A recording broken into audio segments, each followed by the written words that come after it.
হ্যাঁ বন্ধুরা, পাখিরা উঠছে ওই যে মনের আনন্দে।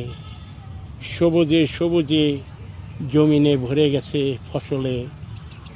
ওই যে আকাশ, সে সাদা কালো লাল হলুদ, এই যেন এক পাহাড়ের মতো দেখা যাচ্ছে। এই যে দেখেন কত পাখি, এই যে পাখিরা উঠতেছে মনের আনন্দে। সব মিলে দারুণ একটি দৃশ্য আপনারা দেখতে পাচ্ছেন, অসাধারণ। হ্যাঁ, ওই যে দূরে গাছপালা দেখা যাচ্ছে। হ্যাঁ, ওই যে দেখেন, ওই যে তারের উপরে একটা মাছ ট্যাংরা চুপ করে বসে আছে।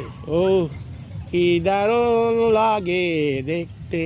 দেখতে থাকুন, এরকম সুন্দর সুন্দর দৃশ্য আপনাদের দেখাবার চেষ্টা করি সব সময়। সুন্দর সুন্দর দৃশ্য এইভাবে। ওই যে দূরে দেখতে পাচ্ছেন সূর্য অস্ত যাবে হয়তো কিছুক্ষণের মধ্যে। হ্যাঁ, সুন্দর না? অনেক সুন্দর দৃশ্য, অসাধারণ দৃশ্য। ওই যে দেখেন, দারুণ সব দৃশ্য বাংলার জমিনে সুন্দর আর সুন্দর ফুটে উঠেছে। অসাধারণ সব কিছু আপনাদের দেখাবার চেষ্টা করতেছি। এরকম সুন্দর সুন্দর দৃশ্য আমি প্রতিদিন গ্রামের বিভিন্ন এলাকায় ঘুরে ঘুরে ঘুরে এই সুন্দর দৃশ্যগুলো তুলে ধরি।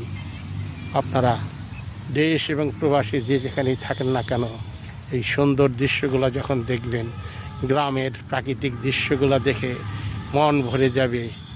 আমার সোনার বাংলা, আমি তোমায় ভালোবাসি।